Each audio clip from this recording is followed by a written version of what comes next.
यहाँ जम्मू कश्मीर में जम्मू में दो कांग्रेस के कैंडिडेट इस वक्त मैदान में हैं जी, जिनको समर्थन है हमारे बाकी जम्मू कश्मीर के पार्टियों का।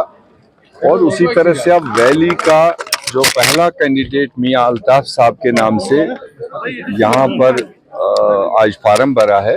तो ये इंडिया अलायंस का फैसला है, ये किसी एक पार्टी का फैसला नहीं। इसमें जितनी भी पार्टियां यहाँ पर है उन सब का इज्तिमाई तौर पर मियां अल्ताफ साहब कैंडिडेट होगा अनंतनाग राजौरी लोकसभा। पीडीपी के साथ कोई कंसेंसस नहीं बन पाया और महबूबा मुफ्ती खुद चुनाव इस सीट से लड़ रही है। कितना सेटबैक है इंडिया एनालिस्ट के लिए यहाँ? तो ये कोई सेटबैक की बात नहीं है, ये तो आप सबको पता है कि इंडिया अलायंस में पहले से ही तय था कि जितने घटक उसमें आए हैं, जो उनको 2019 में जहां वो सिटिंग जहां जिस पार्टी के पास सीट ऑलरेडी है तो वो सीट बाय एंड लार्ज उसी पार्टी के पास रहेगी जी। तो ये हम सबको पता है कि वैली की 3 सीटें पिछली बार नेशनल कॉन्फ्रेंस ने जीती थी, तो कॉमन सेंस है कि वो 3 सीटों का प्रभाव नेशनल कॉन्फ्रेंस का रहेगा।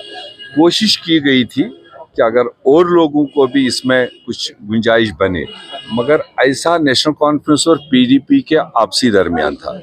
तो अगर ये कांग्रेस के पास सीट होती तो शायद हम इतनी बड़ी कुर्बानी दे भी सकते थे कि हम पीडीपी को भी उसमें ऑन बोर्ड लेते। उनके लिए जगह छोटी, जैसे हमने बहुत स्टेटों में छोड़ी, सिटिंग सीटें छोड़ी, मगर चूंकि ये सीट नेशनल कॉन्फ्रेंस के पास थी और महबूबा जी की जो क्लेम थी वो नेशनल कॉन्फ्रेंस से लेकर के पीडीपी को देने की बात थी, वो उन दोनों का आपस में नहीं हो पाया।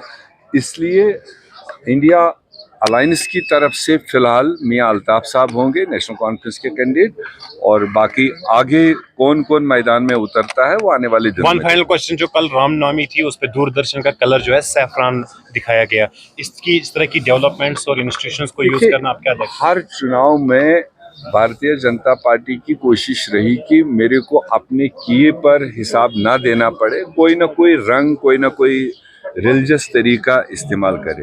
मगर मैं आपको बता दूं, पूरे भारत में ये पहली बार चुनाव है जिसमें भाजपा ने जो कोशिशें की थी कि रियल सब्जेक्ट से हट के कोई और तरीका बनाऊं, वो अभी बन नहीं पाया। तो इसलिए ये उनका हो सकता है लास्ट एफर्ट हो किसी तरीके से कि रंग दो, फलाना करो, मगर पूरे भारत ने फैसला कर रखा है कि इस 2024 के बाद में भाजपा की सरकार, मोदी की सरकार नहीं होगी।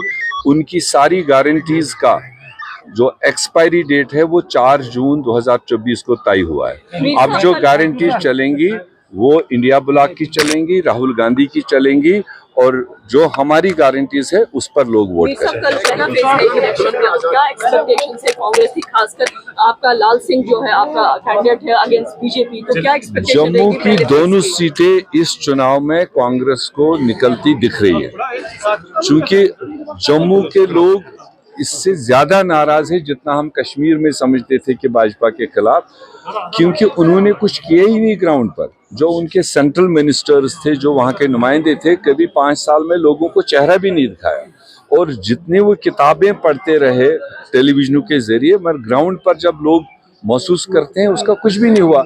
उसी का असर है कि आपको उधमपुर डोडा सीट पर जो 19 तारीख को पोलिंग होगी वो धुआंधार इंडिया अलायंस और कांग्रेस के कैंडिडेट लाल सिंह के फेवर में होगी। ये बताइए कि जेपी के चीफ जो है आजाद ही मैदान छोड़ के भागे, जम्मू में भी कैंडिडेट नहीं उठाए, तो क्या कहाँ पे इशू जा रही है? देखो, वो तो इतना बड़ा हिंदुस्तान छोड़ के आए हैं, 50 साल जिस पार्टी ने उनको बिल्डअप किया, तो जब उस पार्टी को उनकी ज़रूरत थी, आज उनको 50 साल के बाद कुछ पार्टी के लिए कंट्रीब्यूट करना था, वो छोड़ के आए।